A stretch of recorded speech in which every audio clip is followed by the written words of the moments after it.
Next topic लेते हैं हम संकुलन क्षमता। संकुलन क्षमता का क्या मतलब होता है कि किसी ठोस में अणु उपलब्ध स्थान का जितना प्रेशर भाग घेरते हैं तो उसकी संकुलन क्षमता कहलाती है, यानी अणु द्वारा घेरे गए स्थान की प्रतिशतता। तो इस संकुलन क्षमता की गणना हम अलग अलग सेलों के लिए करेंगे। पहले हम लेते हैं सिंपल क्यूबिक सेल। जैसे कि हम जानते हैं कि सिंपल क्यूबिक सेल में एटम जो होते हैं केवल कॉर्नर्स पर होते हैं और इसके लिए प्रति परमाणु पर यूनिट सेल में जो परमाणु की संख्या होती है वो केवल 1 होती है।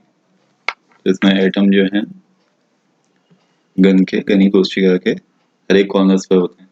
यहाँ पर हमने एक सिंपल क्यूबिक सेल दिखाई है, इसकी कोर की लंबाई ये है, तो इसके जो 8वें शीर्ष में उस पर r त्रिज्या का हमने ये गोले मान लेते हैं। जो गोले हमने लिए ये रेडियस हमने r से डिनोट कर दी।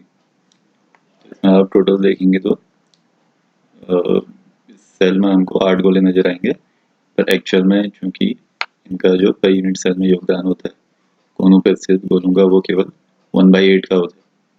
तो इसलिए यहाँ पे जो एटम्स की संख्या है 1/8 × 8 यानी केवल 1 होती है। तो एक्चुअल में जो सिंपल सेल होती है उसमें पर यूनिट सेल जो परमाणु की संख्या है, जो गोलों की संख्या होती है वो केवल 1 होती है। इसके लिए संकुलन क्षमता की गणना करने के लिए हम यहाँ पर सारे गोलों को ना देखकर केवल 2 गोलों को देखेंगे। एक हमने इस गोले को देखना है और एक इसके बगल में जो इस पॉइंट पर इससे गोला है इसको देखना है। तो ये जो दोनों गोले हैं ये एक दूसरे को स्पर्श कर रहे हैं। तो ये डायग्राम आप देख सकते हैं। सिंपल सेल में कोनों पर इससे गोले एक दूसरे को स्पर्श करते हैं, तो ये गोला और ये गोला एक दूसरे को स्पर्श कर रहा है। तो संकुलन क्षमता की गणना करने से पहले हमें ए और आर में रिलेशन निकालना पड़ता है। हमने गोलों की त्रिज्या आर मानी है कि इसकी त्रिज्या आर है और इसकी भी त्रिज्या आर है और ये दोनों एक दूसरे को टच कर रहे हैं। तो यहाँ से यहाँ तक की जो डिस्टेंस है वो हमारी 2r हो जाएगी।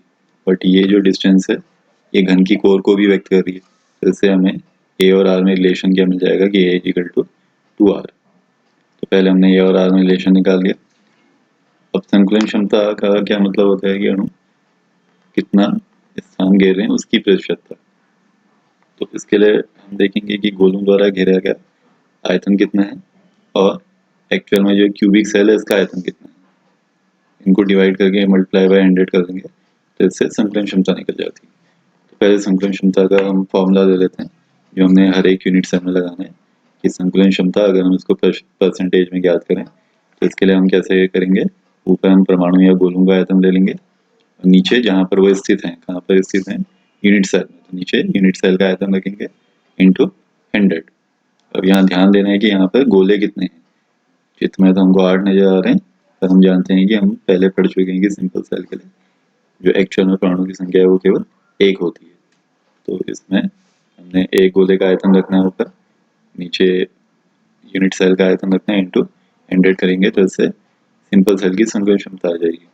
अब एक परमाणु का आयतन कैसे निकालोगे आप। परमाणु माने गोला, गोले का आयतन हम जानते हैं 4/3πr³ होता है। इसकी जगह आ जाएगा 4/3πr³ और घन का आयतन हम जानते हैं भुजा का घन होता है, तो इसकी जगह हम रख देते हैं a³। तो हमारा रिलेशन बन जाएगा 4/3πr³ × a³/100। तो वैल्यू पुट अप करके ये फॉर्मूला मिल गया। अब इसमें इक्वेशन 1 अप्लाई करते हैं। इक्वेशन 1 में हम ये निकाल चुके हैं कि a जो है वो 2r के बराबर है। इस वैल्यू को यहाँ रख देते हैं, a की जगह 2r रख दो तो ये 2r का whole cube 2r × 2r × 2r यानी 8r³ हो जाएगा। थोड़ा इसको और सिंप्लीफाई अगर आप कर दो, r³ से r³ कैंसिल हो गया और 4 से कैंसिल हो गया, 4 1 जा 4, 4 2 जा 8 और ये दोनों मल्टीप्लाई हो जाएंगे तो 3 2 जा 6 हो जाएगा। तो बचा गया हमारे पास π/6 × 100। हम जानते हैं कि पाई की वैल्यू 3.14 होती है, तो पाई की जगह 3.14 रख दो मल्टीप्लाई बाय 100। 3.14 मल्टीप्लाई बाय 100 यानी 314। 314 को आप 6 से डिवाइड कर दो, 6 5 या 30, 6 2 या 12, तो ये अप्रॉक्स में आ जाएगा हमारा 52.4%। तो जो सरल घनी एकक कोशिका होती है उसकी संकुलन क्षमता 52.4% है। इसी को हम और यूनिट सेल के लिए निकालेंगे ठीक इसी फॉर्मूले से। फॉर्मूला सबके लिए सेम रहना है। सेकंड सेल लेते हैं हम फलक केंद्रित घनी एकक कोशिका यानी फेस सेंटर्ड सेल। तो फेस सेंटर्ड सेल में क्या होता है कि परमाणु कोनों पर तो होते ही हैं, इसके अलावा हर एक फलक के केंद्र पर भी होते हैं, हम पहले पढ़ चुके हैं। और इसके लिए जो पर यूनिट सेल जो गोलों की संख्या है वो केवल 4 होती है। यहाँ ध्यान देना है आपने कि गोले केवल हमारे पास 4 हैं। हालांकि हम इसका डायग्राम देखेंगे तो इसमें आपको 14 गोले नजर आएंगे, 8 कॉर्नर्स पर हैं और 6 फलकों पर, तो 8 + 6 14। लेकिन सारे गोले सेल के अंदर नहीं आते हैं, तो पर यूनिट सेल इसके लिए जो गोलों की संख्या केवल 4 होती है। तो यहाँ हमने सारी यूनिट सेल FCC पूरी नहीं दिखाई है, उस कंफ्यूजन से बचने के लिए डायग्राम को हमने थोड़ा सिंपल रखा है। हम सारी फलकों को ना लेकर केवल एक फलक को ले लेंगे, जैसे हमने यहाँ पर ये ABCD फलक ले लिए। तो इस ABCD फलक में क्या होगा, अगर ये FCC को व्यक्त कर रही है तो एटम कोनों पे होंगे, यहाँ पर होगा, यहाँ पर होगा, यहाँ पर होगा और यहाँ पर होगा, 4 कॉर्नर्स पे होंगे। और एक फलक के केंद्र पर होगा, तो फलक के केंद्र वाला है एक 11 एटम भी होगा। लेकिन हमने यहाँ पर केवल 3 ही गोले दिखाए हैं, हमारा 3 ही गोलों से काम चल जाएगा। तो अगर अब ये जो फलक पे स्थित गोला है ये कॉर्नर्स के गोलों को टच कर रहा है, स्पर्श करता है, और अगर हम इनके केंद्रों को ज्वाइन कर दें तो हम ये डिस्टेंस निकाल लेते हैं। अब ये जो डिस्टेंस है ये इस फलक का विकर्ण है। घन की फलक कैसी होती है, वर्गाकार, तो उसका मतलब ये जो डिस्टेंस है ये इस वर्ग का विकर्ण होगा। वर्ग का विकर्ण कैसे निकाला जाता है, भुजा इंटू √2। ये जो AC डिस्टेंस है ये A√2 के बराबर होगी।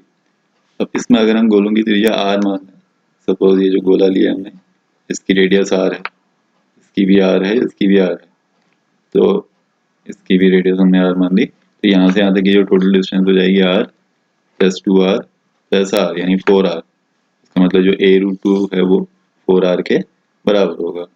तो इसको आप पाइथागोरस थ्योरम से भी कर सकते हो, हमने पाइथागोरस थ्योरम से निकाला है। लेकिन अगर आपको वर्ग का विकर्ण पता हो तो आप सीधे कर सकते हो कि जो AC है वो हमारा विकर्ण A√2 है और ये किसके बराबर होगा, 4r के बराबर होगा। तो यहाँ से A और r में रिलेशन आ जाएगा हमारा A = 4r/√2। तो हर का परिमेयकरण कर दो इसमें, √2 × √2 2 या 4, तो हमारा A और r में रिलेशन आ जाता है A = 2√2r। अब संगम क्षमता के लिए फॉर्मूला वही लगाना है आपने जो पीछे लगाया था, ऊपर गोलों का आयतन नीचे घन का आयतन इंटू 100। बट यहाँ गोला एक नहीं है, यहाँ पर गोले 4 होते हैं, तो ऊपर आ जाएगा हमारा 4 गोलों का आयतन, 4 गोलों का आयतन बट्टे नीचे घन का आयतन जो A³ के बराबर होता है इंटू 100। तो एक गोले का आयतन 4/3πr³, 4 गोलों का इंटू 4 कर, इसमें इंटू 4 कर देंगे हम, और घन का आयतन होता है A³, बट A की वैल्यू हम निकाल चुके हैं, A आ रहा है हमारा 2√2r, तो ये वैल्यू आपने यहाँ पर पुटअप कर देनी है, तो यहाँ 2√2r का होल क्यूब हो जाएगा। तो इसको थोड़ा सिंप्लीफाई कर दें, यहाँ जब खोलेंगे आप ये r³ से r³ कैंसिल हो जाएगा। तो इसमें आप देखेंगे कि सारी वैल्यूज हमको पता ही है, पाई 3.14 रख के अगर हम इस पूरे को सॉल्व कर दें तो हमारा 74% आ जाता है। इसको थोड़ा सिंप्लीफाई करेंगे आप तो हमें 74% मिल जाएगा। तो सिंपल सेल के लिए 52.4% होती है, जबकि FCC के लिए 74% होती है।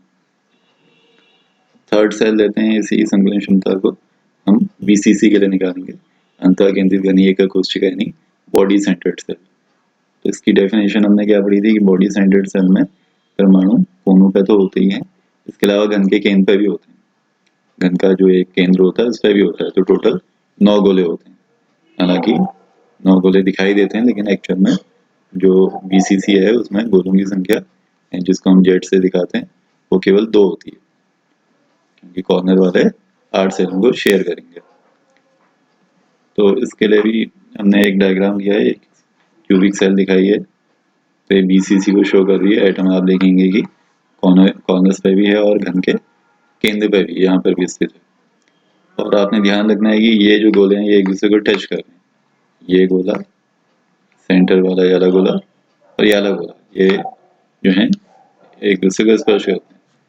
जो कि सेंटर वाला गोला है ये 8 गोलों को स्पर्श करता है, लेकिन यहाँ हमारे काम के केवल ये 3 गोले हैं। तो यहाँ ध्यान रखना कि AC, ये जो विकर्ण AC है, यानी जो विकर्ण AC है इस पर स्थित 3 गोले एक दूसरे को टच करेंगे। अब इसकी रेडियस हमने r मानी है, इसकी रेडियस भी r है, इसकी रेडियस भी r होगी, तो इतनी डिस्टेंस कितनी हो जाएगी हमारी, r + 2r व्यास + r यानी 4r। तो ये जो AC डिस्टेंस है हमारी 4r हो जाएगी।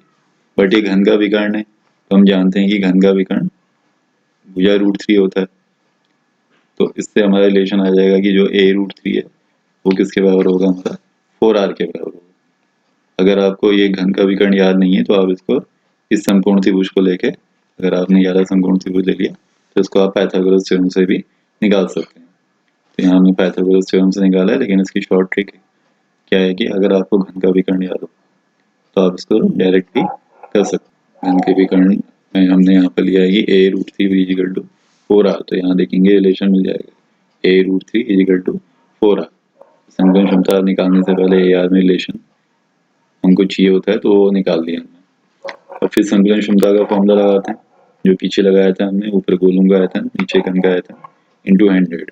BCC के लिए गोले दिखते तो 9 है, लेकिन एक्चुअल में केवल 2 ही होते हैं। तो ऊपर हो जाएगा 2 गोलों का आयतन, 2 गोलों का आयतन यानी 2 into 4/3 pi R cube, 2 into 4/3 pi R cube into 100 by नीचे घन का आयतन a क्यूब। a की वैल्यू अगर हम रख दें तो हो जाएगा 4/√3 r का होल क्यूब। थोड़ा इसको सिंप्लीफाई कर लें तो r क्यूब से ये r क्यूब कैंसिल हो जाएगा और पाई की वैल्यू आप 3.14 रख दो।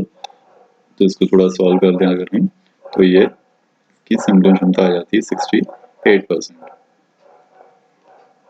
तो यहाँ 68% आ जाती है। तो इसी को एक बार और रिवाइज कर लेते हैं हम। सेलें मुख्यतः आदि एका कोशिका 3 टाइप की पढ़ी हमने, एक सरल कोशिका, एक अंतः केंद्रित कोशिका और एक फलक केंद्रित कोशिका। तो आपको इनके बारे में 3 चीजें याद होनी चाहिए, इनकी संकलन क्षमताएं, इनके लिए A और R रिलेशन और पर यूनिट सेल गोलों की संख्या। तो सिंपल सेल की जो संकलन क्षमता होती है सबसे कम होती है 52.4%। और जो सिंपल सेल होती है उसमें जो कॉर्नर्स होते हैं उस पर सिर्फ गोले एक दूसरे को स्पर्श करते हैं। अगर हमने ये सेल एक यूनिट सेल ले ली, सिंपल सेल में एटम कोनों पर होते हैं, यहाँ पर, और ये गोले इस गोले को टच कर रहा है। तो इसकी त्रिज्या r, इसकी त्रिज्या r, तो यहाँ से यहाँ तक की टोटल दूरी 2r हो जाएगी। अगर यहाँ इनकी कोर को a से दिखा दें तो इसके लिए r में रिलेशन हो जाएगा a इक्वल टू 2r। और सिंपल सेल के लिए जो जेट की संख्या होती है वो केवल 1 होती है, हालांकि गोले यहाँ 8 होते हैं बट उनका 1/8 भाग के अंदर आता है सेल के। तो इसके लिए जेट हमने पहले निकाला था 1/8 इंटू 8, इसको सॉल्व करके 1 आ जाता है। अगला आते हैं BCC। तो BCC में गोले कहाँ पर होते हैं, कॉर्नर पर, और घन के सेंटर यहाँ पर भी होता है। तो यहाँ गोले थोड़े ज़्यादा हैं, यहाँ संकलन क्षमता इससे ज़्यादा होगी, यहाँ 52.4 है, यहाँ 68% हो जाती है। और इसके लिए A और R में अगर आपने रिलेशन निकालना है तो इसको आपको अगर याद नहीं भी है, अगर आप मान लो भूल भी गए तो आप इसको इजीली इस डायग्राम से देख सकते हैं कि इसमें A और R में क्या रिलेशन है। अगर हम ऐसे एक घन का विकर्ण खींच दें यहाँ से यहाँ तक तो ये डिस्टेंस घन का विकर्ण a√3 हो जाएगी हमारी, और ये किसके बराबर होगी, क्योंकि ये गोला सेंटर वाला ये गोला और ये गोला एक दूसरे को टच कर रहे हैं, तो r plus 2r plus r यानी a√3 इक्वल टू 4r। इसके लिए ये AR में रिलेशन आ जाता है, a इक्वल टू 4r/√3। यहाँ से a अगर आप निकालो तो 4r/√3। तो अगर आपको इनकी डेफिनेशन याद है तो आप इसमें आसानी से A और R में रिलेशन निकाल सकते हो। उनके लिए पर यूनिट सेल जो जेट की संख्या होती है वो कितनी होती है, 2। इसका ये तो किसी से यहाँ शेयर नहीं करता है, इसका पूरा योगदान 1 का होता है, तो 1 + 1 इक्वल टू 2 आ जाता है। अगला आते हैं FCC। FCC में क्या होता है कि जो एटम होते हैं कोनों पर भी होते हैं और फलक के सेंटर में भी होते हैं, यहाँ भी होते हैं, यहाँ भी होते हैं, जो हर एक फलक है उसके सेंटर में भी होते हैं। तो यहाँ गोले ज़्यादा हैं तो संकलन क्षमता भी थोड़ी ज़्यादा होगी, यहाँ 52.4, यहाँ 68 और यहाँ 74% जो हम पीछे निकाल चुके हैं। इसके लिए AR में रिलेशन अगर आपने निकालना है तो फिर आपको याद रटने की जरूरत नहीं है, या कभी आप भूल भी गए तो आप इजीली निकाल सकते हो। इसके लिए हमें फलक का विकर्ण खींच देते हैं और यहाँ पर हमारा गोला है, तो ये डिस्टेंस कितनी है, वर्ग का विकर्ण यानी a√2, और इसको अगर आप रेडियस के टर्म्स में देखोगे ये इसको टच कर रहा है, ये इसको टच कर रहा है, ये तीनों गोले एक दूसरे को टच कर रहे हैं, तो r plus 2r plus r equal to 4r। तो यहाँ से a इक्वल टू आ जाएगा 4r/√2। तो आप इसको 4r/√2 करके डिनोट कर सकते हैं, या हर का परिमीकरण करें तो तो 2√2r या 4r/√2r भी याद कर सकते हैं, या इसको सॉल्व करके 2√2r आ जाता है। तो ये एफसीसी के लिए यार में रिलेशन है। और इसके लिए जो जेड की संख्या है वो 4 होती है, जो हम पीछे पढ़ चुके हैं। इसको आप सिंपल सेल बीसीसी और एफसीसी के लिए 1 to 4 करके याद कर सकते हैं। एस से सिंपल सिंगल 1, बी से बाई, बाई माने जैसे बाईसाइकिल में 2 पहिए होते हैं, बीसीसी में ही बाई माने 2 हो गए, और एफ से 4 आ जाता है। तो इसके लिए जो यूनिट सेल में परमाणु की संख्या होती है वो 4 होती है। यहाँ गोले सबसे कम है, संकलन क्षमता कम है, कम भाग घेरेंगे। यहाँ गोले थोड़े ज़्यादा हैं, 9 गोले हैं, यहाँ 8 गोले हैं, यहाँ 9 गोले हैं। 9 गोले हैं तो ज़्यादा भाग घेरेंगे, तो संकलन क्षमता बढ़ जाएगी। और यहाँ 8 कोनों पे है, 6 फलकों पे, यानी 14 गोले, तो यहाँ घेरा गया भाग थोड़ा और ज़्यादा होगा, 74%। ए आर में रिलेशन आप डायग्राम से देख सकते हैं। और ये जेड मैंने बता ही दिया कि सिंपल, ये सिंगल हो गया, बाई हो गया, और ये एफ से 4 हो गया, तो 1 to 4 इनके लिए जेड की संख्या होती है। तो ये सारी चीज़ें आपने इन सेलों के लिए याद रखनी है, जिस पर बेस्ड क्वेश्चन आ जाते हैं। इसके बाद हम इसके घनत्व की गणना करना सीखेंगे। एक यूनिट सेल का घनत्व क्या होता है, कैसे निकाला जाता है। तो घनत्व का बेसिक फॉर्मूला होता है घनत्व इक्वल टू द्रव्यमान बट्टे आयतन। तो पहले हम द्रव्यमान और आयतन निकालेंगे। तो मान लेते हैं हमारे पास ये एक सिंपल क्यूबिक सेल है, तो आपने इसकी डेंसिटी निकालनी है। तो इसके लिए हम इसके भुजा की लंबाई a मान लेते हैं इसकी जो कोर की लंबाई है वो a है। अब अगर ये घन है तो इसका आयतन कैसे निकालोगे आप। इस घन की कोर की लंबाई हमने ये मान ली, तो घन का आयतन भुजा का घन होता है। तो इसका एक कोष्ठिका का आयतन जो है वॉल्यूम ऑफ क्यूब आप लगाओगे तो a क्यूब आ जाएगा। तो घनत्व के लिए आयतन चाहिए था, तो ये हमारा आयतन आ गया, ये फर्स्ट चीज आ गई। इसको हम मान लेते हैं इक्वेशन 1। अब आते हैं द्रव्यमान।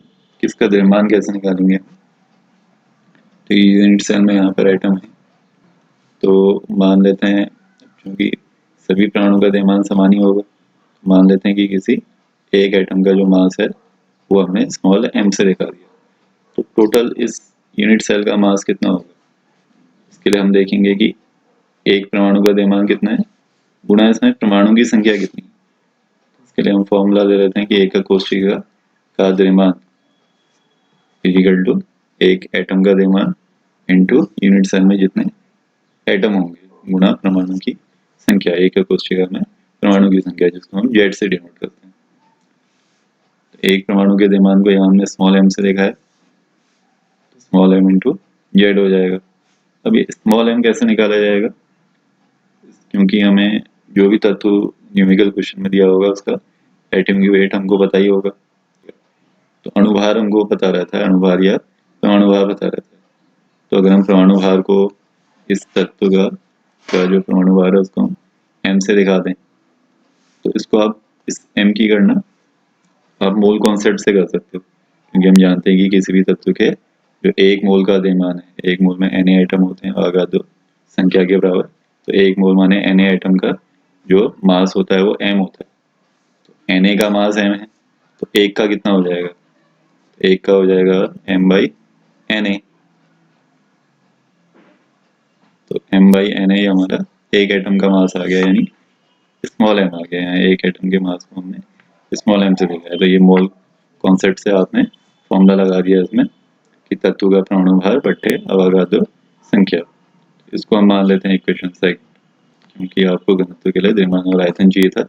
यहाँ आयतन निकाल दिया हमने, और ये mz m इंटू जेड/Na ये हमारा एक कोष्ठिका का मास आ गया। तो द्रव्यमान भी आ गया, आयतन भी आ गया। अब आप घनत्व की गणना कर सकते हो। घनत्व डेंसिटी E से दिखा सकते हो आप इसको, या रो से भी दिखा सकते हैं।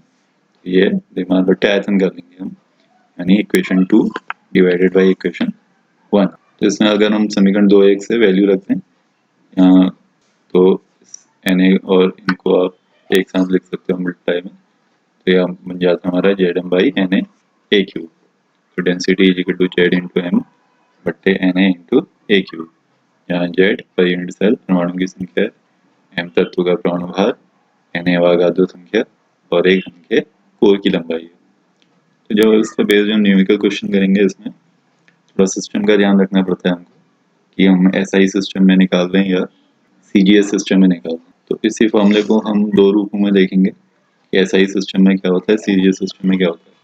तो पहले अगर हम CGS सिस्टम लें, जैसे कि आप जानते हैं कि CGS सिस्टम का मतलब होता है सेंटीमीटर ग्राम सेकंड सिस्टम।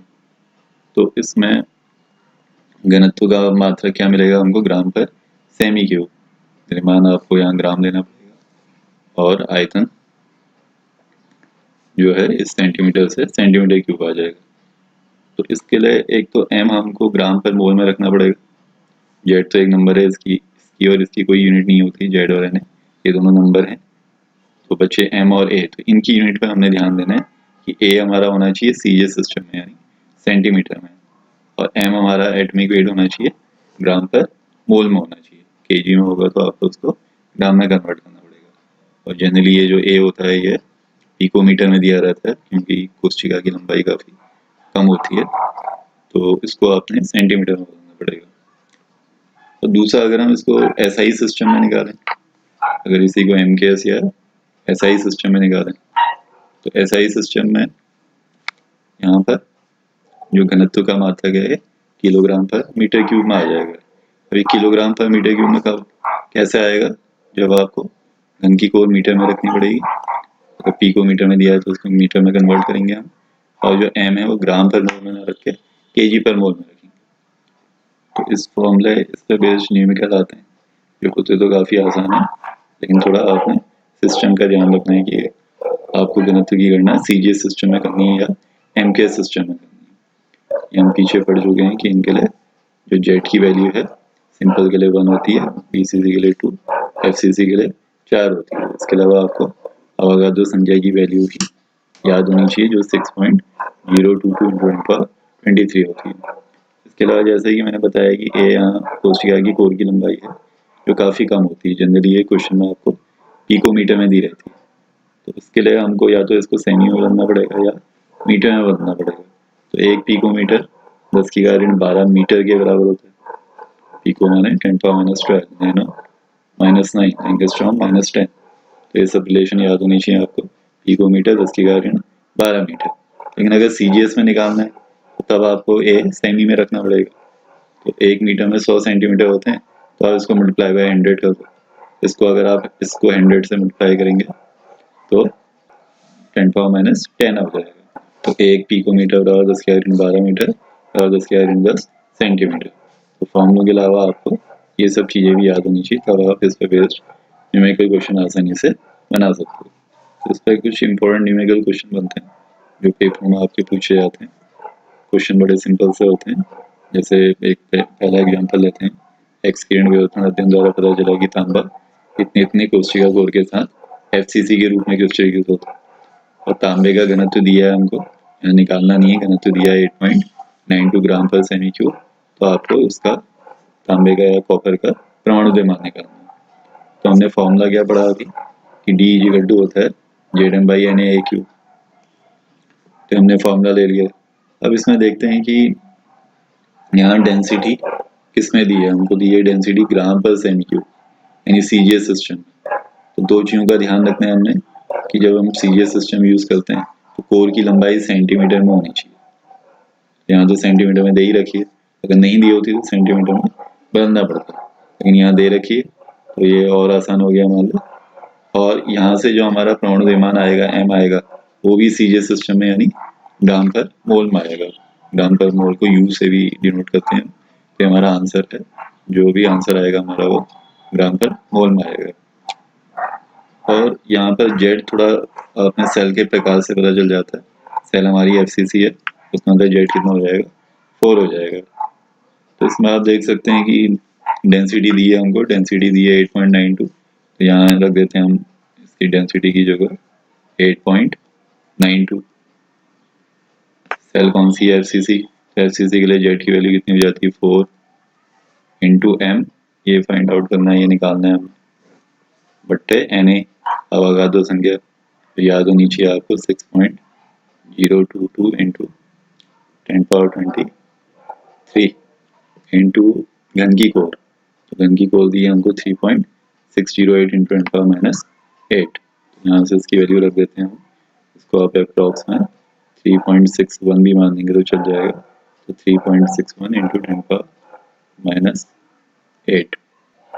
तो ये a आ गया हमारा, a का क्यूब भी करना है हमने, इसका होल क्यूब कर लेते हैं। तो यहाँ सारी वैल्यूज आपको पता है, तो इसको सॉल्व करेंगे तो हमारा m आ जाएगा, तांबे का परमाणु द्रव्यमान। तो जब आप इसको सिंप्लीफाई करोगे तो हमारा आंसर आ जाएगा इससे 63.1 ग्राम पर मोल या 63.1 U। तो आप इसको कैलकुलेशन करके देखिएगा कितना आंसर आ रहा है या नहीं आ रहा है। ऐसे सेकंड क्वेश्चन लेते हैं हम, सिल्वर FCC जालक बनाता है। एक्सीडेंट विवर्तन प्रयोग द्वारा पता चला कि कोशिका की लंबाई इतनी है, इसकी कोर की लंबाई दी है, तो सिल्वर के घनत्व की गणना कीजिए। जबकि सिल्वर का परमाणु द्रव्यमान 107.9 U यानी ग्राम पर मोल है। यहाँ जो है घनत्व हमने क्वेश्चन में दिया नहीं है कि हमने CGS में निकालना है या SI सिस्टम में निकालना है, तो हम इसको CGS में निकाल देंगे, क्योंकि ये भी जो एटॉमिक वेट है ये भी हमको ग्राम पर मोल में बताया, तो हम CGS सिस्टम यूज करेंगे। पहले फॉर्मूला ले लेते हैं हम, D = ZM/NA AQ। अब इसमें D आपने फाइंड आउट करना है, बाकी वैल्यूज देखते हैं हमको क्या क्या पता है। Z तो सेम जैसे लास्ट क्वेश्चन में किया था हमने, तो यहाँ भी FCC दिया है, तो FCC के लिए Z 4 हो जाता है इंटू M दिया 107.9, M की जगह रख देते हैं 107.9 बटे अवागाद्रो संख्या 6.022 इंटू 10⁻23। अब यहाँ पर जब हम A की वैल्यू रखेंगे तो A यहाँ पर आपने देखना है कि जो क्वेश्चन में हमको A की वैल्यू दी है वो PM में दी है, PM माने P को मीटर, जबकि हम यूज क्या कर रहे हैं CGS सिस्टम। तो CGS सिस्टम में ये जो कोर की लंबाई है ये सेंटीमीटर में होनी चाहिए, तो यहाँ हमने इसको सेंटीमीटर में रखना है। सेंटीमीटर में रखेंगे तो हो जाएगा 408.6 इंटू 10⁻⁻10, मीटर में -12, सेंटीमीटर में -10 का होल क्यूब। तो जब आप इन सबको सॉल्व करोगे तो यहाँ से हमारी डेंसिटी ग्राम पर मोल में आ जाएगी, तो इसका आप सॉल्व कीजिएगा तो आंसर आ जाएगा हमारा 10.5 ग्राम पर सेमी क्यूब। ऐसे एक लास्ट क्वेश्चन और लेते हैं। इसमें दिया है कि एक तत्व का मोलर द्रव्यमान इतना है 2.7 इंटू 10⁻2 kg पर मोल, यहाँ पर kg पर मोल में दिया है, और कोर की लंबाई PM में दी है, तो घनत्व भी दे रखा है हमको 2.7 इंटू 10⁻3 kg पर मीटर क्यूब। तो आपको इसकी प्रकृति बतानी है। तो यहाँ हम ध्यान से अगर इनके मात्रकों पर ध्यान देंगे तो यहाँ हमने SI सिस्टम लगाना है, फॉर्मूला तो यही रहेगा, सिर्फ यहाँ पर हमने सिस्टम थोड़ा चेंज कर देना है।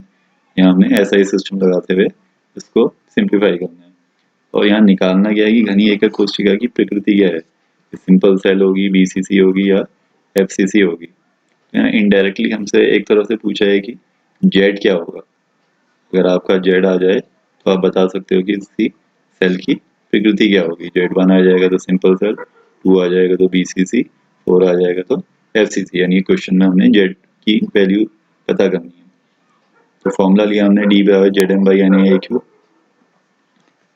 और इसमें अगर आप वैल्यू रखोगे डेंसिटी कितनी दी है 2.7 इंटू 10⁻3, तो ये D की जगह रख दिया हमने, Z हमने पता करना है इंटू M, मोलर द्रव्यमान दिया है 2.7 इंटू 10⁻2, SI सिस्टम में ही दिया है तो इसको ऐसे रखेंगे हम, बाई अवागाद्रो संख्या 6.022 इंटू 10⁻23।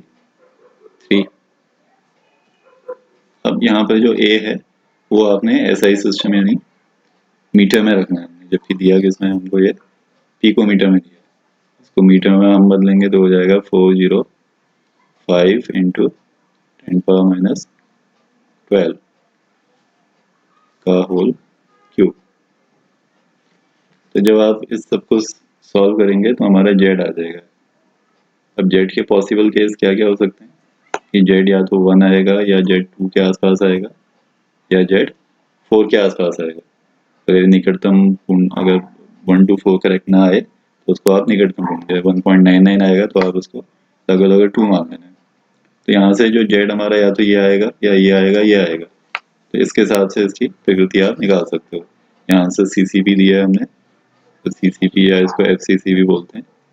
तो आंसर आ रहा है हमारा कि जो सेल की प्रकृति है वो CCP FCC है। तो अगर सेल की प्रकृति FCC है तो उसका मतलब आंसर 4 आना चाहिए। तो जब आप इसको सिंप्लीफाई करोगे तो Z4 आ जाएगा। Z4 आ रहा है, उसका मतलब जो सेल है हमारी FCC या CCP हो जाएगी। नेक्स्ट टॉपिक लेते हैं ठोसों में अपूर्णता या दोष। जो हमने क्रिस्टलीय ठोसों के बारे में पढ़ा कि क्रिस्टलीय ठोस कुछ अवयवी कणों से बने होते हैं। तो जब किसी क्रिस्टलीय ठोस में अवयवी कणों की स्थितियों में परिवर्तन हो जाता है, जो उनकी नियमित व्यवस्था है उसमें से कुछ परमाणु अपने स्थानों से जो उनकी जो नियमित जगह होती है वहां से अगर हट जाए तो हम कहते हैं कि ठोसों में दोष उत्पन्न हो गए। तो किसी क्रिस्टलीय ठोस में अवयवी कणों का अपने स्थान से हट जाना बिंदु दोष या परमाणु दोष कहलाता है। तो ये जो ठोसों में प्रामाणिक दोष होता है ये 3 प्रकार का होता है। इसको 3 कैटेगरी में डिवाइड किया गया है। एक स्टोइकियोमेट्री दोष कहलाता है, दूसरा नॉन स्टोइकियोमेट्री दोष कहलाता है और तीसरा अशुद्धता दोष कहलाता है। स्टोइकियोमेट्री दोष, नॉन स्टोइकियोमेट्री दोष और अशुद्धता दोष। तो इनके बारे में हम बारी बारी से पढ़ेंगे। तो पहले प्रकार का दोष लेते हैं हम स्टोइकियोमेट्री दोष। तो इस दोष में क्या होता है कि जो ठोसों की स्टोइकियोमेट्री होती है वो चेंज नहीं होती है। स्टोइकियोमेट्री चेंज नहीं होती का क्या मतलब है कि किसी यौगिक में जो अवयवी परमाणु होते हैं उनकी संख्याओं का अनुपात एक पूर्णांक बना रहता है। इसके एग्जांपल में हम ले लेते हैं फेरस ऑक्साइड। ये फेरस ऑक्साइड का फॉर्मूला होता है FeO। जिसमें आप देख सकते हो कि इस FeO में Fe और O की संख्याओं का जो अनुपात है 1:1 है, जो कि ये होल नंबर है। तो जब FeO में स्टोइकियोमेट्री दोष उत्पन्न होता है तो अवयवी परमाणु की संख्याओं का अनुपात एक होल नंबर बना रहता है, यानी इसकी स्टोइकियोमेट्री चेंज नहीं होती है। तो इस स्टोइकियोमेट्री दोष को पुनः 4 भागों में बांटा जाता है: अंतराकाशी दोष, रिक्तिका दोष, शॉटकी दोष और फ्रैंकल दोष। तो पहला दोष लेते हैं हम रिक्तिका दोष। इसमें जो ये 4 प्रकार के होते हैं स्टोइकियोमेट्री डिफेक्ट, इनमें जो पहले के 2 दोष हैं वो सहसंयोजी ठोस में पाए जाते हैं, जबकि बाकी के जो 2 दोष होंगे, अंतिम 2 दोष, वो आयनिक ठोसों में होंगे। तो पहले हम रखते हैं रिक्तिका दोष, जो कि एक सहसंयोजी क्रिस्टलीय ठोस में पाया जाता है। तो जैसे कि नाम से ही पता चला है रिक्तिका दोष, यानी इसमें कुछ स्थान रिक्त हो जाते हैं। जो ठोसों के अवयवी कण होते हैं वो अपने स्थानों से, जो उनका नियमित स्थान है उसमें से कुछ परमाणु हट जाते हैं, जिससे उनके स्थान पर एक गैप पैदा हो जाता है, एक रिक्तिका पैदा हो जाती है। इसलिए इसका नाम पड़ गया है रिक्तिका दोष। जैसे यहाँ पर आप देख सकते हैं कि एक क्रिस्टलीय ठोस है, तो यहाँ पर शुरू में एटम होगा, लेकिन इन स्थानों से और इस तनाव से और जो यानी जो पोजीशन है यहाँ से अवयवी परमाणु अपने स्थान से हट गए हैं। बाकी जो दो परमाणु हैं बाकी पोजीशन पर आप देखोगे यहाँ तो परमाणु है, यहाँ है, यहाँ है, लेकिन एक इस स्थान से चला गया और एक इस स्थान से चला गया, तो यहाँ पर कुछ गैप पैदा हो गए, तो इसलिए इसका नाम पड़ गया रिक्तिका दोष। तो अगर हम किसी क्रिस्टलीय ठोस को गर्म कर दें, उसको अगर ऊष्मा दें, तो कुछ परमाणु अपने स्थान से हट जाते हैं, तो जिससे कि उसमें रिक्तिका दोष उत्पन्न हो जाता है। अब इस दोष का ठोसों के गुणों पर क्या प्रभाव पड़ता है? मेन गुण हम डेंसिटी पे देखेंगे कि इससे ठोस के घनत्व पर क्या प्रभाव पड़ता है, घनत्व बढ़ जाता है अथवा घट जाता है।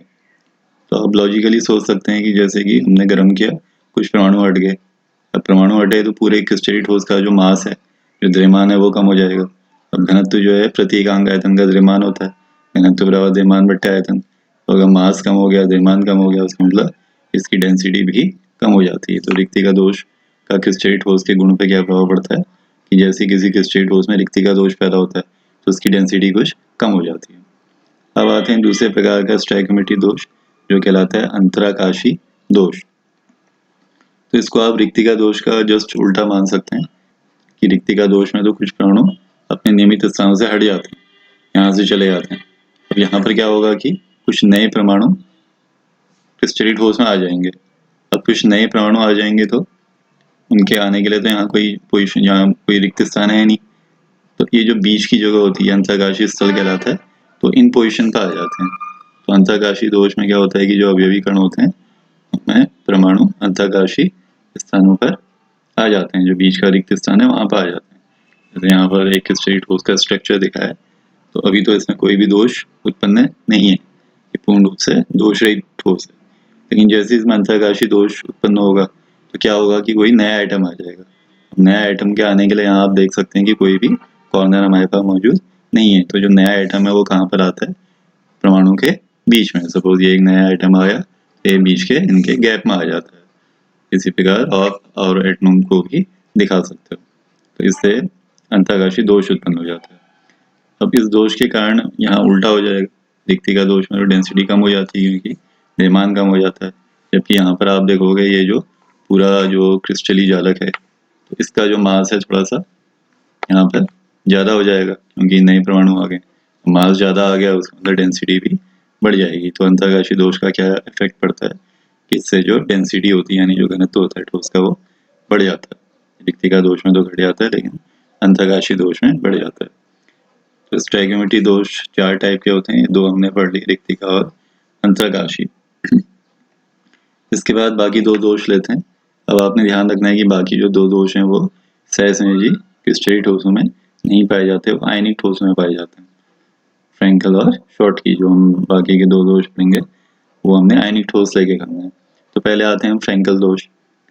तो फ्रैंकल दोष में कैसे ये उत्पन्न होता है, इसमें जो कुछ धनायन होते हैं, जो पॉजिटिव आयंस होते हैं आयनिक ठोस के, वो अपने नियमित स्थानों से हटकर अंतरकाशी स्थलों पर आ जाते हैं, जिससे फ्रैंकल दोष ठोस में उत्पन्न हो जाता है। तो इसको समझने के लिए यहाँ पर हमने एक आयनिक क्रिस्टलीय ठोस ले लिया। यहाँ आप ध्यान से देखेंगे तो ये आयनिक क्रिस्टलीय ठोस है। यहाँ हमने एक क्रिस्टलीय ठोस ए बी मान लिया जो 2 आयनों से बना है, ए पॉजिटिव बी नेगेटिव। तो आपने क्या करना है, इसको ऑल्टरनेटिव ऑर्डर में दिखाना है, पहले पॉजिटिव आयन फिर नेगेटिव, फिर पॉजिटिव फिर नेगेटिव, पॉजिटिव के ऊपर नेगेटिव, नेगेटिव के ऊपर पॉजिटिव। तो इस प्रकार से हमने एक आयनिक क्रिस्टलीय ठोस का एक जालक ले लिया। तो आप इस ध्यान से इस क्रिस्टलीय ठोस को देखेंगे कि अभी इसमें कोई भी डिफेक्ट नहीं है, क्योंकि जो आयन जहाँ होना चाहिए, जिस पोजीशन पर होना चाहिए वो वही है। जहाँ धनायन होना चाहिए वहीं पर धनायन है, जहाँ ऋणायन होना चाहिए वहीं पर ऋणायन है। तो अभी तो ये दोष रहित है। लेकिन जैसे इसमें फ्रैंकल दोष उत्पन्न होगा तो फ्रैंकल दोष में क्या होता है कि कुछ जो पॉजिटिव आयन होते हैं वो अपनी नियमित स्थानों से हटकर जो उनका बीच का गैप है, अंतरकाशी जो स्थल है, वहां पे आ जाते हैं। जैसे यहाँ पर आप देखेंगे कि ये जो पॉजिटिव आयन है ये यहाँ से हटकर यहाँ पर आ गए, होना चाहिए तो उसको इस पोजीशन पे धनायन को, लेकिन ये अपने नियमित स्थान से हटकर जो अंतरकाशीय स्थल है वहां पर आ गया, वहां पर स्थापित हो गया। तो ये अपनी नॉर्मल पोजीशन पे नहीं है, तो हम कहेंगे कि इस क्रिस्टलीय ठोस में डिफेक्ट पैदा हो गया, जो क्या कहलाता है, फ्रैंकल डिफेक्ट कहलाता है। अब इस फ्रैंकल डिफेक्ट में आपसे क्या पूछा जाता है कि इसमें किन किन कंडीशंस में फ्रैंकल दोष हो सकता है, इसकी अनुकूल दशाएं। तो इसकी अनुकूल दशाएं क्या है, जैसे हमने कहा कि यहाँ पर धनायन अपनी जगह से हटकर बीच में आ जा रहा है, तो इसमें ऋणायन भी तो आ सकता था। तो धनायन क्यों आता है, धनायन ही क्यों भाग लेता है सामान्यतः, क्योंकि जो धनायनों का आकार होता है वो ऋणायनों से कम होता है सामान्यतः। तो केवल उन्हीं ठोसों में पाया जाएगा जिसमें धनायनों का आकार ऋणायन से कम हो। अगर ये धनायन छोटे आकार का होगा तब ये बीच के गैप में इजीली फिट हो पाएगा, अगर धनायन बड़े होंगे तो ये बीच के स्थान पर नहीं आ पाएंगे। तो इसकी पहली अनुकूल दशा क्या होगी कि जो धनायन का आकार है वो छोटा होना चाहिए, छोटा होगा तभी यहाँ पर फिट होगा। तो इसकी पहली अनुकूल दशाएं लेते हैं कि जो धनायन का आकार है वो ऋणायन से कम होना चाहिए। अब ऐसा हर एक ठोस में नहीं होता है, तो किन किन धनायनों का आकार छोटा होता है, इसमें हम मेन एक तो डी ब्लॉक के सिल्वर आयन ले लेते हैं और जिंक आयन ले लेते हैं। तो इनका जो आकार होता है, इन धनायनों का आकार काफ़ी छोटा होता है, तो इनसे बने हुए हैलाइड जो होते हैं वो फ्रैंकल डिफेक्ट शो करते हैं। तो इसके एग्जांपल आ जाएंगे, तो आप इसमें सिल्वर के हैलाइड और एक जिंक का यौगिक जिंक सल्फाइड ले सकते हो। तो इसके एग्जांपल में 2 यौगिक आ जाते हैं, एक तो जिंक सल्फाइड ZnS, तो इसमें जो Zn2 पॉजिटिव है वो छोटे साइज का होता है, और बाकी इन सबको आप बोल सकते हो सिल्वर के हैलाइड। इन सब में जो धनायन आ रहा है Ag पॉजिटिव आ रहा है और वो हेलोजनों से जुड़ा है, silver chloride, silver bromide, silver iodide. तो जिंक सल्फाइड और सिल्वर के हैलाइड उसके एग्जाम्पल हो जाते हैं। क्यों, क्योंकि यहाँ पर जो पॉजिटिव आयन होते हैं वो नेगेटिव आयन से काफ़ी छोटे होते हैं, तो आसानी से अंतरकाशीय स्थलों पर आ जाएंगे और फ्रैंकल डिफेक्ट शो करेंगे। इसकी दूसरी कंडीशन है कोऑर्डिनेशन नंबर की, कि ठोस की जो उपसहसन संख्या है वो कम होनी चाहिए या ज़्यादा होनी चाहिए। तो यहाँ पर वो क्या रहा है कि जो धनायन है बीच के गैप में आ रहा है, तो अगर गैप होगा थोड़ा ज़्यादा होगा तभी ये यहाँ पर आ पाएगा। तो इसलिए गैप ज़्यादा होने के लिए यहाँ कोऑर्डिनेशन नंबर क्या होनी चाहिए, कम होनी चाहिए। अगर कोऑर्डिनेशन नंबर कम होगी तो बीच का गैप ज़्यादा होगा। कोऑर्डिनेशन नंबर माने उपसंयोजन संख्या, तो यहाँ जो ठोस की उपसंयोजन संख्या है वो कम होनी चाहिए। तो अगर ठोस में ये दो चीज़ें हो रही हैं तो तब उसमें फ्रैंकल डिफेक्ट पाया जाता है। इसके एग्जाम्पल पे पेपर में क्वेश्चन बनता है तो आपने इसके एग्जाम्पल याद रखना है कि जो सिल्वर के हैलाइड होते हैं उनमें फ्रैंकल डिफेक्ट पाया जाता है। अब आते हैं कि फ्रैंकल डिफेक्ट के कारण ठोस के गुणों पर क्या प्रभाव पड़ता है। तो अगर किसी ठोस में फ्रैंकल डिफेक्ट पैदा हो गया तो इससे इसके गुणों में क्या क्या चेंजेस आ जाते हैं। तो पहला गुण डेंसिटी लेते हैं, जो हमने रिक्तिका दोष और अंतर्गाशी दोषों के लिए भी पढ़ी थी। तो आप इसमें अगर ध्यान से लॉजिक लगाएंगे तो इस ठोस की डेंसिटी बढ़ जाएगी या घट जाएगी। तो इसमें आप देखेंगे डेंसिटी ना तो बढ़ेगी ना घटेगी, क्योंकि वो क्या रहा है कि यहाँ पर ना तो कोई एक्स्ट्रा आयन आया, ना ही कोई एक्स्ट्रा आयन, ना ही कोई आयन क्रिस्टल जालक को छोड़कर गया। तो यहाँ पर सिर्फ इसने अपनी पोजीशन चेंज कर ली, यहाँ से शिफ्ट होकर यहाँ पर आ गया। तो पूरा जो क्रिस्टल जालक हमने लिया है तो इसके मास में कोई चेंजेस नहीं आएगा। तो मास ही नहीं बदलेगा तो उसका मतलब आयतन भी नहीं बदलेगा, क्योंकि यहाँ आयन क्रिस्टल जालक को छोड़ते नहीं है, केवल अपनी पोजीशन थोड़ा चेंज कर लेते हैं। इसलिए हम कहते हैं कि इसका पहला इफेक्ट डेंसिटी पे क्या प्रभाव पड़ता है कि डेंसिटी पे कोई भी प्रभाव नहीं पड़ता है। डेंसिटी रिमेन्स कांस्टेंट, डेंसिटी अपरिवर्तित रहती है, जितनी है उतनी की उतनी रहती है। दूसरा इफेक्ट लेते हैं कि इससे विद्युत चालकता पर क्या प्रभाव पड़ता है। अब ये जो चालकता होती है ये किससे पैदा होती है, फ्री आयनों से। यहाँ ध्यान रखना है आपने कि चालकता आयनों से नहीं होती है, फ्री आयनों से होती है, मुक्त आयनों से। तो यहाँ पर आयन है तो सही लेकिन ये बधे हुए थे, तो जब ये फ्री होंगे तभी ये चालकता प्रदर्शित करेंगे। तो जैसे यहाँ फ्रैंकल डिफेक्ट हो रहा है तो यहाँ से धनायन मूव करने लग गया, यहाँ से धनायन चलने लग गया, धनायन विस्थापित होने लग गया, गतिशील हो गया, तो ये फ्री हो गया अभी। तो इसलिए विद्युत चालकता इसकी बढ़ जाती है। इस क्रिस्टल जालक में और स्थानों से भी क्या होगा, जो धनायन है अपनी नियमित स्थानों से गति करने लगेंगे। तो इस कारण, इस गतिशील आयनों के कारण ठोस की जो विद्युत चालकता है उसमें वृद्धि हो जाएगी। तो ये एक कॉमन टाइप का इफेक्ट होता है, जो आगे भी आप दोष पढ़ेंगे उसमें भी जो चालकता होती है हमेशा बढ़ती है। तो फ्रैंकल दोष में एक तो डेंसिटी कांस्टेंट रहती है और इसकी चालकता बढ़ जाती है। तीसरा इफेक्ट लेते हैं इसका स्थायित्व, स्टेबिलिटी। तो जब ये फ्रैंकल डिफेक्ट यहाँ पैदा हो गया, यहाँ से धनायन अपनी जगह से हट गया, तो ये जो पूरा ठोस है इसकी स्टेबिलिटी क्या हो जाएगी, थोड़ा सा कम हो जाएगी। क्यों? क्योंकि यहाँ पर जालक है, जो आयन है, इनके बीच आकर्षण बल कार्य कर रहा था। अब ये अपने स्थान से हट गया, यहाँ पर रिक्त स्थान आ गया, गैप आ गया।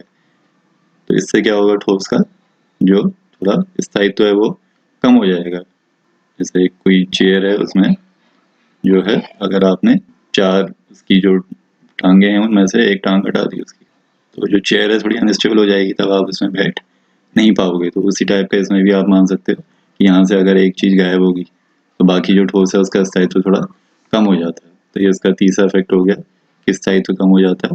और एक लास्ट इफेक्ट लेते हैं कि इसमें प्राविद्युतांक में थोड़ी सी वृद्धि हो जाती है। प्राविद्युतांक जिसको हम के से व्यक्त करते हैं, ये थोड़ा सा बढ़ जाता है। क्यों? क्योंकि यहाँ जब धनायन अपने स्थान से हटते हैं तो ये जो धनायन है एक दूसरे के निकट आ जाते हैं, तो जिससे कि प्राविद्युतांक में वृद्धि हो जाती है। फ्रैंकल डिफेक्ट को आप इस डायग्राम से भी समझ सकते हैं। यहाँ पर आप ध्यान से देखेंगे कि इसके स्टेडी ठोस में जो धनायनों का आकार है वो ऋणायनों से थोड़ा सा कम है। तो जो इस पोजीशन पर आप देखोगे कि यहाँ का जो धनायन था वो अपनी जगह से हट के यहाँ से यहाँ पर आ गया, इनके बीच के अंतर्गाशी स्थल पर आ गया। तो हम कहेंगे ये जो ठोस है इसमें किस प्रकार का डिफेक्ट है, जो है इसमें फ्रैंकल डिफेक्ट है। तो फ्रैंकल डिफेक्ट किनमें पाया जाता है, जिनमें धनायन का जो आकार होता है ऋणायनों से कुछ कम होता है, और इसमें जो धनायन है वो जालक को छोड़कर नहीं जाता, सिर्फ अपने नियमित स्थानों से हटकर अंतर्गाशी स्तरों पर आ जाता है। उसके बाद लास्ट प्रकार का दोष लेते हैं जो कहलाता है शॉर्टकी दोष। चौथा स्टोइकोमेट्री दोष है, तो ये भी आयनिक ठोसों में पाया जाएगा। तो इसमें भी आप देखेंगे कि यहाँ पर हमने एक क्रिस्टली ठोस को दिखाया है जो एक आयनिक ठोस है, ए भी ए पॉजिटिव बी नेगेटिव आयनों से मिलकर बन रहा है। अभी आप देखेंगे कि इसमें कोई भी डिफेक्ट नहीं है। अब जैसे इसमें शॉर्टकी दोष पैदा होता है तो इसमें और फ्रैंकल दोष में बेसिक डिफरेंस क्या होता है कि फ्रैंकल दोष में तो जो धनायन होता है सामान्यतः वो अपने नियमित स्थान से हटकर अंतर्गाशी स्थानों पर आ जाता है, लेकिन यहाँ पर क्या होता है कि जो धनायन होता है वो जालक को ही छोड़कर चला जाता है, पहला अंतर। और दूसरा अंतर, वहाँ केवल धनायन भाग लेते हैं फ्रेंकल दोष में, जबकि इसमें क्या होता है कि धनायन ऋणायन दोनों भाग लेते हैं। इसमें आपने एक चीज़ याद रखनी है कि शॉर्ट की दोष, फ्रेंकल दोष या आगे जो भी आप आयनिक दोष पढ़ोगे उसके लिए एक वेरी इंपॉर्टेंट रूल आपने समझना है कि किसी भी आयनिक ठोस में जब दोष पैदा होते हैं तो इससे जो क्रिस्टल है वो न्यूट्रल ही बना रहता है, इससे क्रिस्टल की उदासीनता पर कोई फर्क नहीं पड़ता। तो ये इसका एक वेरी इंपॉर्टेंट पॉइंट है, चाहे आप इस दोष में लगाओ इसको या आगे के किसी भी दोष में लगाओगे, तो किसी भी आयनिक ठोस में जब दोष पैदा होते हैं तो उससे क्रिस्टल की उदासीनता नहीं बदलती है। उदासीनता नहीं बदलती माने जितने पॉजिटिव चार्ज होगा उसमें उतना ही नेगेटिव चार्ज होना चाहिए। तो इसमें हम क्या कह रहे हैं कि शॉर्ट के दोष में क्या होगा कि जो धनायन है वो जालक को ही छोड़कर चला जाएगा। ये जो ए पॉजिटिव है ये जालक को ही छोड़कर चला जाएगा। मान लो ए पॉजिटिव यहाँ से जालक को छोड़कर चला गया तो इससे क्या होगा, नेगेटिव चार्ज ज़्यादा हो जाएगा। अभी तो इस डायग्राम में जितना पॉजिटिव है उतना ही नेगेटिव है, लेकिन अगर यहाँ से एक पॉजिटिव हटा दोगे तो पॉजिटिव कम हो गया, नेगेटिव उतना ही रहा, उसका मतलब नेगेटिव की मात्रा पॉजिटिव से ज़्यादा होगी तो क्रिस्टल ऋणावेशित हो जाएगा। लेकिन हमने कहा कि क्रिस्टल उदासीन बना रहना चाहिए, तो ऐसा कब पॉसिबल है कि जब ये जोड़ों में प्लान करें। माने जैसे ए पॉजिटिव भागेगा तो यहाँ से बी नेगेटिव भी क्या होगा, जालक को छोड़कर चला जाएगा। तो यहाँ पर दो अलग बातें हैं यहाँ पर फ्रेंकल दोष से कि एक तो यहाँ धनायन ऋणायन दोनों भाग लेंगे और दूसरा ये जालक में नहीं रहते हैं बल्कि जालक को छोड़कर चले जाते हैं। जैसे आप यहाँ पर देख सकते हैं कि जालक हमने दिखाया, तो इसमें क्या होगा, यहाँ से एक पॉजिटिव आयन भागा और उसका साथ देने के लिए यहाँ से नेगेटिव आयन भी चला गया। जरूरी नहीं है कि यहाँ दो ही आयन है, ऐसे आप और आयनों में भी दिखा सकते हैं। यहाँ से एक ए पॉजिटिव जाएगा तो यहाँ से एक बी नेगेटिव चला जाएगा, यहाँ से एक बी नेगेटिव जाएगा तो यहाँ से एक ए पॉजिटिव चला जाएगा। तो यहाँ पर धनायन और ऋणायन दोनों ही इस दोष को उत्पन्न करने में पार्ट लेते हैं। इसमें आपने एक चीज़ और ध्यान रखना है कि धनायनों यहाँ पे जैसे पहले ए पॉजिटिव आयन था तो ए पॉजिटिव के भागने से जो रिक्तिका पैदा होती है वो धनायनिक रिक्तिका कहलाती है, जबकि यहाँ पर बी नेगेटिव आयन हटा है तो नेगेटिव आयन के भागने से जो रिक्तिका पैदा होगी वो ऋणायनिक रिक्तिका कहलाएगी। अब आते हैं इसकी अनुकूल दशाएं। अनुकूल दशाएं वहाँ जो फ्रेंकल दोष में हमने पढ़ी थी उसकी रिवर्स लेनी है हमने कि यहाँ पर जो धनायन है उनका आकार छोटा नहीं होना चाहिए बल्कि जो धनायन और ऋणायन है वो बराबर साइज के होने चाहिए। जब ये बराबर आकार के होंगे तभी मिलकर जो है जालक को छोड़कर जाएंगे। तो यहाँ पहली अनुकूल दशा क्या होगी कि जो धनायन का आकार है वो ऋणायन के लगभग बराबर होना चाहिए, इनके साइज में ज़्यादा अंतर नहीं होना चाहिए। अगर धनायन काफ़ी छोटा होगा तो तब वो शॉर्ट की डिफेक्ट न करके फ्रेंकल डिफेक्ट शो करेगा। तो शॉर्ट की दोष किन ठोसों में होता है, ऐसे ठोस जहाँ धनायन और ऋणायनों का आकार लगभग बराबर होता है। तो इसके एग्जाम्पल में वहाँ तो हमने सिल्वर के एलाइड पढ़े थे, यहाँ हम क्षार धातुओं के एलाइड ले लेते हैं। क्षार धातु जो आपने ग्रुप फर्स्ट में पढ़ी होंगी, LiNaKRbCsFr, ये सब क्षार धातुएं कहलाती हैं, सोडियम पोटेशियम वगैरह। तो सोडियम का एलाइड ले लो, पोटेशियम का एलाइड ले लो, sodium chloride, potassium chloride, caesium chloride, ये सब इसके एग्जाम्पल्स में आ जाते हैं। इसके अलावा आपने एक और ध्यान रखना है, एक इम्पॉर्टेंट क्वेश्चन बनता है कि एक ऐसा ठोस भी होता है जिसमें दोनों टाइप का दोष पाए जाते हैं, फ्रेंकल दोष भी प्रदर्शित कर सकता है और शॉर्ट की दोष भी। तो इसमें क्वेश्चन बनता है कि एक ऐसे ठोस का नाम बताइए जो दोनों प्रकार के दोष प्रदर्शित करता है। तो इसमें आपने उस ठोस को याद करना है कि ये एक सिल्वर का एलाइड होता है AgBr। तो इसमें AgBr को हमने एक अलग से डब्बे में डाला है। इसका क्या मतलब है कि ये एक ऐसा ठोस है जो दोनों प्रकार के दोष प्रदर्शित कर सकता है, फ्रेंकल भी और शॉर्ट की भी। अब आते हैं दूसरी अनुकूल दशा, कोऑर्डिनेशन नंबर। तो यहाँ कोऑर्डिनेशन नंबर वहाँ हमने पढ़ी थी कम होनी चाहिए, तो यहाँ आप उसका उल्टा कर दो कि यहाँ कोऑर्डिनेशन नंबर आपकी ज़्यादा होनी चाहिए। कोऑर्डिनेशन नंबर ज़्यादा होगी इसका मतलब निकटवर्ती गोलों की संख्या बहुत ज़्यादा है, बीच का गैप कम है, तो यहाँ गैप में तो आ नहीं सकते हो, इसलिए वो जालक को ही छोड़कर चले जाते हैं। अब आते हैं इनका इफेक्ट कि जब ये शॉर्ट की दोष ठोसों में उत्पन्न हो जाता है तो उससे ठोसों के गुणों पर क्या प्रभाव पड़ता है। पहला गुण लेते हैं डेंसिटी, घनत्व। यहाँ पर आप देखेंगे कि यहाँ से आयन चले गए जालक को छोड़कर, तो क्रिस्टल का मास कम हो गया तो डेंसिटी भी क्या हो जाएगी, कम हो जाएगी। वहाँ तो डेंसिटी नियत रहती है, यहाँ कम हो जाती है, तो पहला प्रभाव हो गया। दूसरा चालकता लेते हैं कि चालकता मैंने बताया था कि आयनों की गतिशीलता से पैदा होती है। तो अगर यहाँ से आयन गति करने लग जाएंगे, यहाँ से आयन क्रिस्टल जालक को छोड़कर जा रहा है, यहाँ से भी आयन जा रहा है, मतलब आयनों में मूवमेंट आ गया, गतिशीलता आ गई। गतिशीलता आ जाएगी तो चालकता भी बढ़ जाएगी। तो ये इसका एक कॉमन पॉइंट है कि चाहे फ्रेंकल दोष हो चाहे शॉर्ट की दोष हो, दोनों दोषों में क्या होता है, कि क्रिस्टल की जो चालकता होती है वो बढ़ जाती है। एक कॉमन पॉइंट और होता है स्टेबिलिटी का, अगर यहाँ 2 गैप पैदा हो गए उसका मतलब क्रिस्टल की स्टेबिलिटी क्या हो जाएगी, कम हो जाएगी। तो तीसरा हम लेते हैं कि इसका स्थायित्व कम हो जाता है और यहाँ प्रायोगिक पे कोई भी इफेक्ट नहीं पड़ता है। कि यहाँ पर हमने क्या किया कि फ्रैंकल और शॉर्टकी दोषों की तुलना कर रहे हैं। हमने पढ़ा कि जो स्टोइकोमेट्री दोष हैं वो मुख्यतः वैसे 4 प्रकार के होते हैं, लेकिन ये 2 सबसे मेन होते हैं, फ्रैंकल दोष और शॉर्टकी दोष। आपने इसमें क्या कीवर्ड याद रखना है कि इससे क्रिस्टल की उदासीनता है, चाहे वो फ्रैंकल दोष हो चाहे शॉर्टकी दोष हो, क्रिस्टल की उदासीनता पर कोई प्रभाव नहीं पड़ता। फ्रैंकल दोष किन में होगा, जहाँ धनायनों का आकार ऋणायनों से छोटा होता है। तो जैसे आप यहाँ देख सकते हो धनायन ऋणायन से छोटे साइज के हैं, तो उसका मतलब फ्रैंकल डिफेक्ट शो करेगा। तो इसमें केवल धनायन भाग लेता है, धनायन यहाँ पर था, यहाँ से हटके यहाँ पर आ गया, अपने नियमित स्थान से अंतर्गामी स्थल पर आ गया। शॉर्ट की डिफेक्ट इनमें होता है जिनमें धनायन ऋणायन बराबर साइज के होते हैं। तो इनमें क्या होता है कि दोनों विलुप्त हो जाते हैं, धनायन भी और ऋणायन भी, यहाँ दोनों के विलोपन से पैदा होता है। इसके बाद हम लेते हैं शॉर्ट की और फ्रैंकल दोषों में अंतर। तो पेपर में क्वेश्चन बन जाता है, जो हम जितने भी प्रकार के दोष पढ़ रहे हैं इनमें इन 2 दोषों पर सबसे ज्यादा क्वेश्चन पूछे जाते हैं बोर्ड एग्जाम में, एक शॉर्ट की दोष और एक फ्रैंकल दोष। और अगर इनमें अंतर लिखने को आ गया तो जो अभी हमने इन दोषों के बारे में पढ़ा आप उनको पॉइंट वाइज एक सारणी के रूप में अंतर करके इनको दिखा सकते हो। ये शॉर्ट की दोष में हमने पढ़ा कि आयन जालक को छोड़कर चले जाते हैं, इसमें चले जाते हैं जबकि फ्रैंकल में नहीं जाते हैं। तो ये हमारा पहला अंतर हो जाएगा कि इसमें आयन जालक को छोड़ देते हैं जबकि इसमें आयन जालक को नहीं छोड़ते हैं। अब आयन यहाँ जालक को छोड़ दे रहे हैं, इसका मतलब क्रिस्टल की डेंसिटी क्या हो जाएगी, थोड़ा कम हो जाएगी। तो इसमें डी कम हो जाता है, घनत्व कम हो जाता है, जबकि इसमें घनत्व पर कोई प्रभाव नहीं पड़ता क्योंकि यहाँ आयन जालक को नहीं छोड़ते हैं, वहीं बने रहते हैं, तो डेंसिटी फिक्स बनी रहती है। इसके अलावा शॉर्ट की डिफेक्ट किन में होता है, शॉर्ट की डिफेक्ट के कारण जो ठोसों का प्रायोगितांक है वो नियत बना रहता है, के पे कोई इफेक्ट नहीं पड़ता। जबकि यहाँ क्या होता है, धनायन थोड़े नजदीक आ जाते हैं, उसका मतलब ठोस का प्रायोगितांक बढ़ जाता है। और एक लास्ट अंतर हम ये लेते हैं कि कोऑर्डिनेशन नंबर के बारे में पढ़ा था हमने कि शॉर्ट की डिफेक्ट किन में होगा, क्योंकि आयन जालक को छोड़कर चले जा रहे हैं, उसका मतलब कोऑर्डिनेशन नंबर क्या होनी चाहिए, ज़्यादा होनी चाहिए। तो यहाँ उच्च उत्सर्जन संख्या वाले ठोसों में शॉर्ट की दोष होता है, जबकि यहाँ पर लो कोऑर्डिनेशन नंबर वाले ठोसों में फ्रैंकल डिफेक्ट होता है। इसके अलावा कुछ और अंतर भी इसमें ऐड कर सकते हैं। ये शॉर्ट की डिफेक्ट में क्या होता है कि प्लस और माइनस दोनों पार्ट लेते हैं, जबकि इसमें क्या होता है कि केवल धनायन ही भाग लेता है। यहाँ माइनस साइन पार्ट जनरली नहीं लेता है, एक ही आयन भाग लेता है, यहाँ दोनों लेते हैं।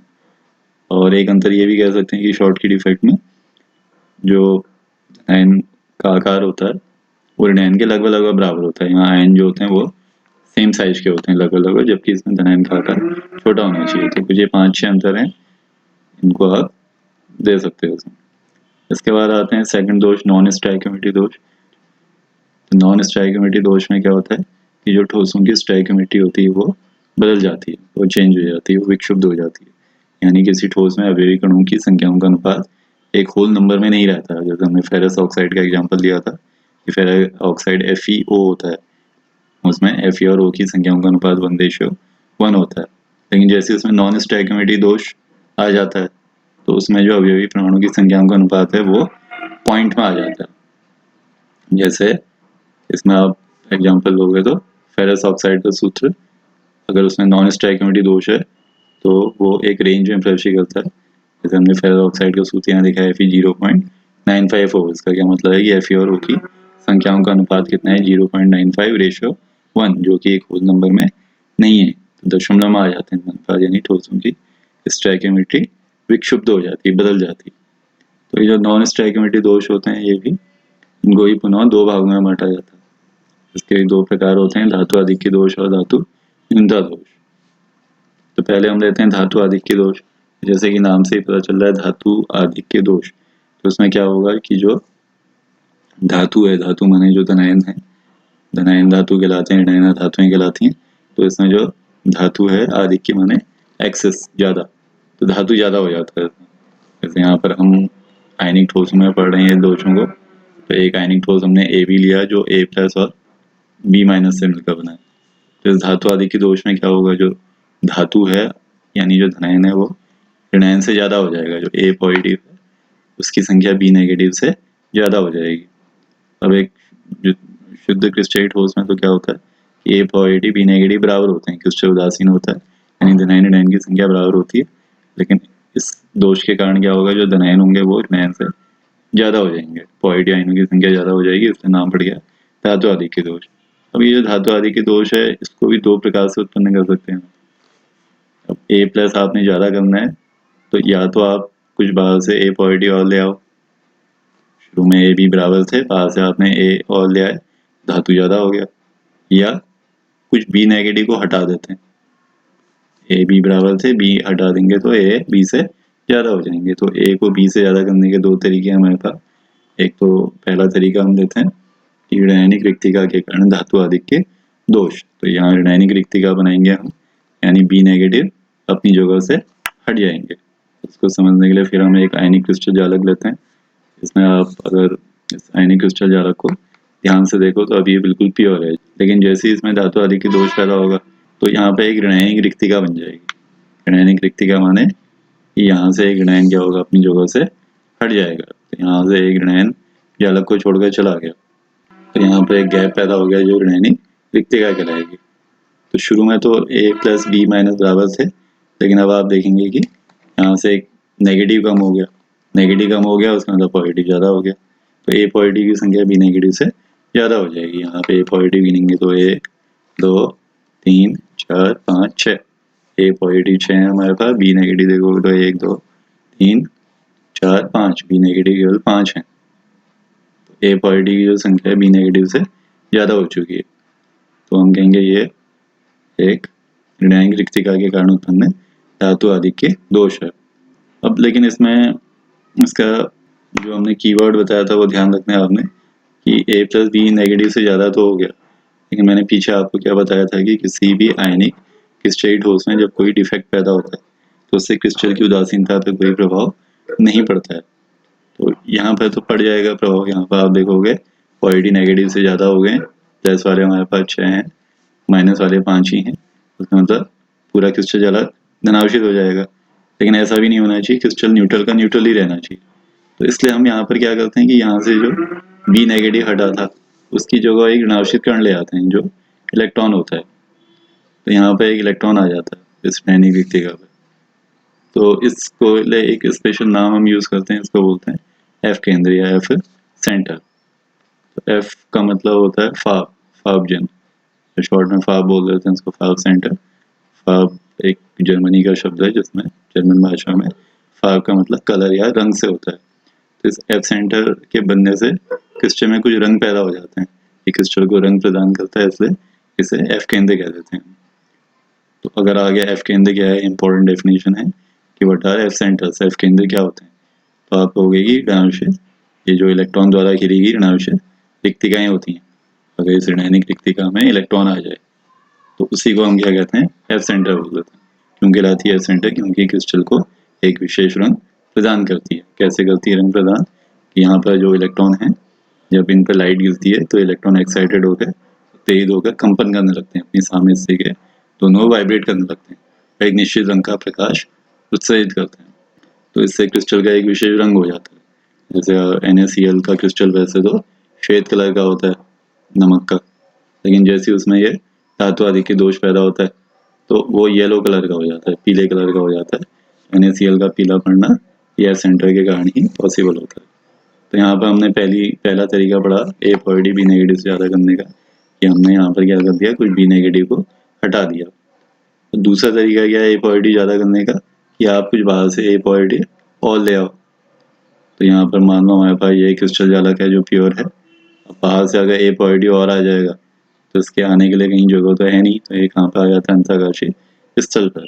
तो आप इस क्रिस्टल जालक में देखोगे तो ऋणायनों की संख्या क्या होगी, ऋणायनों से ज़्यादा होगी। तो ये भी क्या हो गया, धातु आधिक्य दोष। यहाँ भी धातु आधिक्य हो जा रहा था, यहाँ भी हो जा रहा है। लेकिन फिर आप देखोगे कि क्या क्रिस्टल न्यूट्रल रहा, नहीं। तो क्रिस्टल को न्यूट्रल करने के लिए हम क्या करेंगे, एक प्लस आ रहा है तो एक माइनस भी एक्स्ट्रा लेना पड़ेगा हमको। तो फिर इसके जो यहाँ पर हम एक इलेक्ट्रॉन दे लेते हैं जो इसके निकटवर्ती अंतराकाशीय स्थलों पर आप कहीं भी इसको प्रेशर कर सकते हो। यहाँ ए पॉजिटिव आया या यहाँ ए पॉजिटिव आया, तो यहाँ पर एक इलेक्ट्रॉन भी हम दिखा देंगे। तो जिससे क्या होगा कि एक एक्स्ट्रा पॉजिटिव आयन आया था तो एक एक्स्ट्रा नेगेटिव चार्ज भी आ गया, तो क्रिस्टल शुरू में भी न्यूट्रल था और अभी भी न्यूट्रल का न्यूट्रल ही बना रहेगा। तो ये दो प्रकार से धातु आदि के दोष उत्पन्न किया जा सकता है। अब आते हैं उसके इफेक्ट, इसके क्या क्या प्रभाव पड़ते हैं। तो पहला इफेक्ट लेते हैं कि इसके चुंबकीय गुणों पर क्या प्रभाव पड़ता है, कि जो क्रिस्टल है वो अनुचुंबकीय हो जाता है, क्योंकि यहाँ पर एक ये अनपेयर्ड इलेक्ट्रॉन आ जाते हैं, तो इस अयुग्मित इलेक्ट्रॉन की उपस्थिति के कारण क्रिस्टल अनुचुंबकीय हो जाता है। अनुचुंबकीय का मतलब है कि चुंबक की ओर को आकर्षित होता है। दूसरा चालकता, चालकता में मैंने बताया था कि कॉमन इफेक्ट होता है कि चाहे कैसा भी दोष हो चालकता हमेशा बढ़ती है, तो यहाँ भी जो चालकता है वो थोड़ी सी क्रिस्टल की बढ़ जाती है और क्रिस्टल जो है अर्धचालक की तरह कार्य करने लगता है। अर्धचालक आप इसी चैप्टर में आगे पढ़ेंगे कि अर्धचालक दो टाइप के होते हैं, एन टाइप और पी टाइप। तो यहाँ पर जो क्रिस्टल होता है वो एन टाइप बन जाता है, एन टाइप अर्धचालक की तरह कार्य करने लगता है, एन फॉर नेगेटिव, क्योंकि यहाँ पर आप देखेंगे कि इस खाली स्थान पर एक इलेक्ट्रॉन आ गया, तो इस इलेक्ट्रॉन के कारण जो चालकता है वो थोड़ी बढ़ जा रही है नेगेटिव पार्टिकल के कारण, इसलिए जो अर्धचालक है वो भी नेगेटिव यानी एन टाइप कहलाता है। इसके अलावा हमने पढ़ लिया कि ये जो एफ सेंटर यहाँ पर बन रहा है ये क्या करता है, क्रिस्टल को एक विशेष रंग प्रदान करता है। तो धातु आदि के दोष के कारण क्रिस्टल रंगीन हो जाता है। जैसे नमक में हमने बताया था कि NaCl का क्रिस्टल में जब धातु आदि के दोष होता है तो उसका रंग जो है वो येलो कलर का हो जाता है। तो इसके तीन इफेक्ट हो गए।